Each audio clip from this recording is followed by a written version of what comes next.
If you've been living under a rock, then you missed the fact that Josh Shapiro is out here working for the people per usual and took on Navient and did what needed to be done. He announced a $1.85 billion settlement with Navient on January 13th of 2022. Now, while a lot of us would like to shout and be in the number, Lord, do it for me.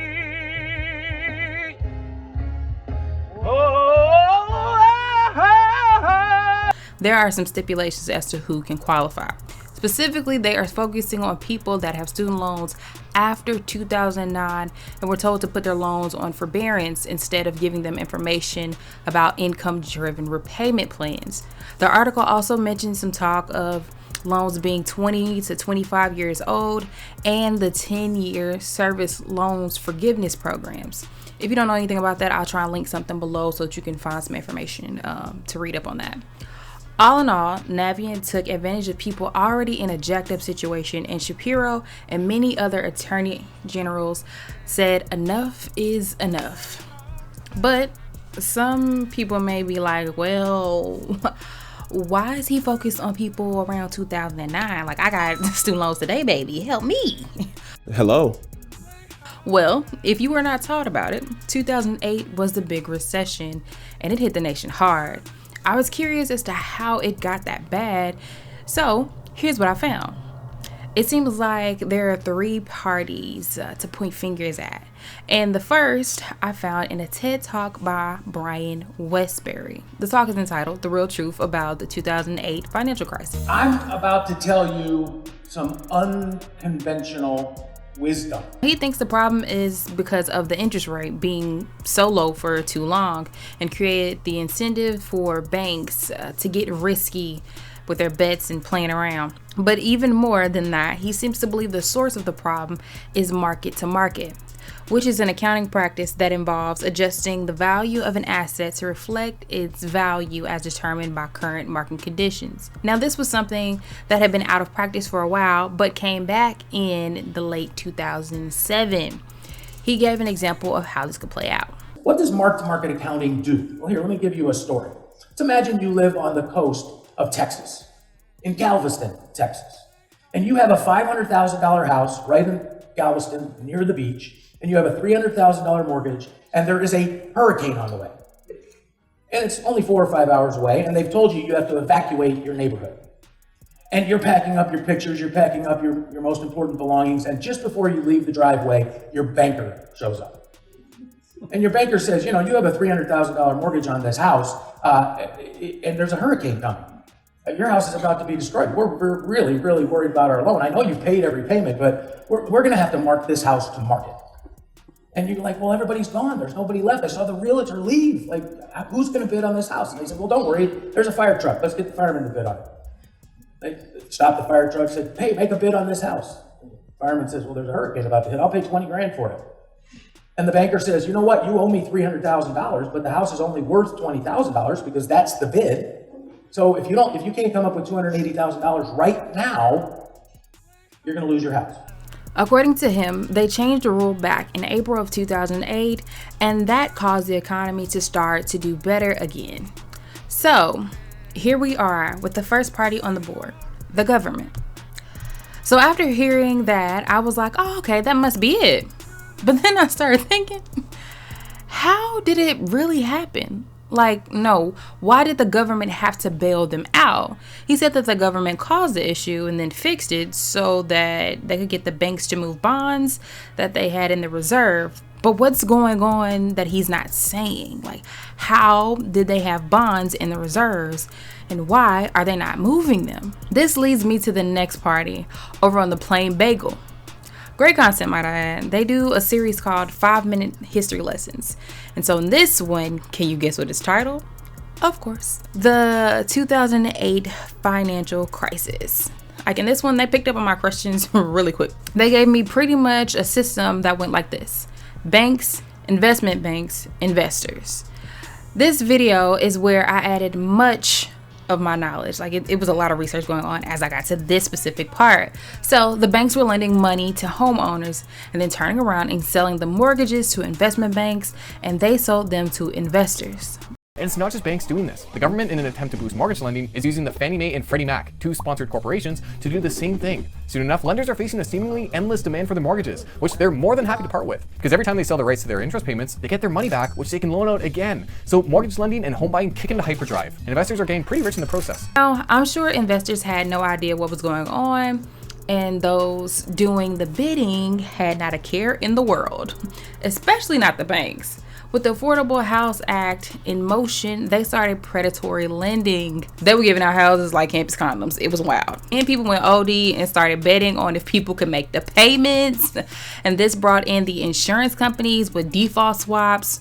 Cue Michael Burry, who made $100 million off of the crash for himself and $700 million for other investors. Anyway, Fannie, Freddie, and the crew hopped in the Scooby-Mobile to make a scheme. According to Forbes, Freddie and Fannie were buying an outsized number of mortgages on their secondary market. And in this video, the insurance company sold mortgages to investors at a 10-to-1 rate. Here's an example. I tell you the bad guy's tied up by the car. You go, you find them, you take the mask off, and ta-da, bad guy. But wait, there's more. The Funky Phantom crew, Captain Planet, the Planeteers, Cookie Lion, Clue Club, Annalise Keaton, Josie, and the Pussycats, and everybody else is here for the same bad guy. This was that, but with one house. They spent more than what you would on gas to get there. Also, this one drew my attention to what is known as the Moody Standard, which is a bond credit rating company with a scale that goes from AAA at its highest and a C as its lowest. Odd, but what's even more odd to me was the fact that the investment banks and the insurance companies had a AAA rating. But of course, it all crashed. They had sold to people that could not afford to pay for their homes, and then that took down the property value for the people that still were able to pay for theirs. Companies such as AIG, Bank of America, Citigroup, Regions, SunTrust, Wells Fargo and Company, JP Morgan Chase, and many others ended up having to get bailed out by the government. Now, I think CNN Money or something like that has a whole thing. I'll link it in the description box so you can see who all they had to divvy out money. It also keeps track of the people who've actually paid back their debt and then those that have yet to do so. So far after this, I found the next party to look at as the investment banks and the banks themselves. Now, there's only so much to cover in 5 minutes, so I was still wondering, even beyond my own research, because I definitely researched a lot in that little 5-minute video. Oh my gosh, all the little clippers he had. Oh my gosh, I was like, what does that mean? Anyway, there's one more video that I watched to fill in a few more blanks I had, and this was called The Crisis of Credit by Jonathan Jarvis. He does filming and such, to say the least. He has a whole website about it, but people have reposted it here on YouTube so it can be found on the platform. One thing it saw for me was how the CDOs got a AAA rating from Moody. One day, the lender gets a call from an investment banker who wants to buy the mortgage. The lender sells it to him for a very nice fee. The investment banker then borrows millions of dollars and buys thousands more mortgages and puts them into a nice little box. This means that every month he gets the payments from the homeowners of all the mortgages in the box. Then he sicks his banker wizards on it to work their financial magic, which is basically cutting it into 3 slices: safe, okay, and risky. They pack the slices back up in the box and call it a collateralized debt obligation, or CDO. A CDO works like 3 cascading trays. As money comes in, the top tray fills first, then spills over into the middle, and whatever is left into the bottom. The money comes from homeowners paying off their mortgages.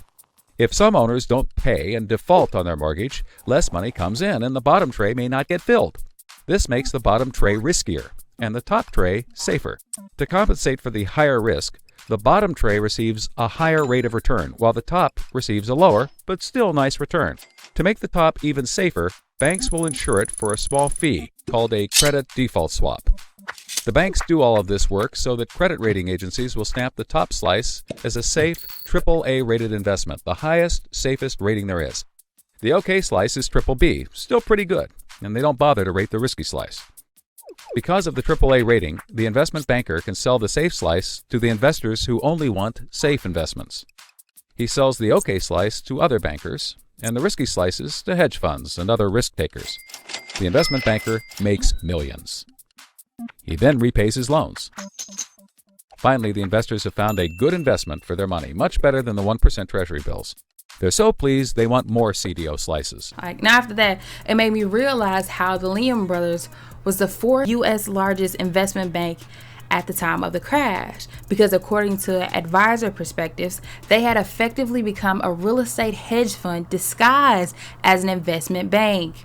That meant they must have been playing in that high risk, high interest box quite frequently. So for anyone wondering what this has to do with the recent events, again, Snavient, consider this documentary that was conducted by PBS Frontline that followed two families in Milwaukee in 1998 and kept up with them to about 2013. This was journalism dedication, okay? This was journalistic dedication. Two families for 22 years. Now, they were lengthy. I'm not going to hold you to keep up with the family for all this time, but more recently, you can see how they're still fighting today. Terry had survived the wave of home foreclosures that hit some 16,000 Milwaukee property owners between 2008 and 2010. But by 2011, divorced and working part-time, she simply couldn't afford to make her home payments anymore. Dear occupant, please take notice. Judgment foreclosure entered March 15, 2011 in the amount of $96,619.12. You are hereby notified that possession is demanded by J.P. Morgan Chase Bank, which now owns your property.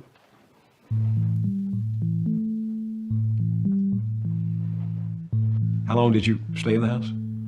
I lived there for 24 years. They wanted $120,000 for the buyout of it, and I'm like, where am I supposed to find that? So it goes into foreclosure, and you can sell it for, what, $30,000? Are you serious? You can't lower my payments or my interest rates so I can stay in my house? But you'll foreclose on it and then sell it for $30,000 or $40,000, whatever it was? We asked Terry to take us back to her old house. So this is it. The people living there invited us in. We recently just got this place early September, and so we just got it fixed up. We still need a lot of repairs. Ku Yang and Lu Lao bought Terry's house in a foreclosure sale for about $38,000. Another family called the Stanleys had a mother named Jackie that had started in the real estate industry after she was let go from an old factory job. She struggled with it for multiple reasons, but brokers and agents came to mind, which was a part not mentioned until the article by Jarvis, because this effect hit them hard too. But instead of being taken care of, she had to turn to credit cards to try and figure out how to send her son to school. So in 2013, the parents of the family are left to figure out how they were going to retire, because we've watched them struggle to find their footing for what had then been 22 years. All that to say, I believe with all the parts on the board, I think they're all at fault. The investment banks for selling houses at a 10-to-1, which is why they had to be bailed out and caused people to lose their jobs in a global crisis. The government for wanting to get in on the action and create an Affordable Housing Act without regulating the banks. The banks for participating in predatory lending and selling houses to people they knew couldn't afford it, and then flipping them in an effort to make money. The whole thing is giving Squid Games times 1,000. And the least they could do is bail out people that were taught that education was the way out and debt was the only way they could afford it. So thank you, Josh Shapiro, and all of the other attorney generals that have worked so hard to get this done. A great doc to watch for this that shifted my mood from despair for this whole country, I'm not going to hold you, back to hope. It's called Inequality for All, and it's free here on YouTube. I'll link it in the description box, of course, and everything I mentioned in the video will be down below. Research for this one was quite a doozy because this is not my comfort zone.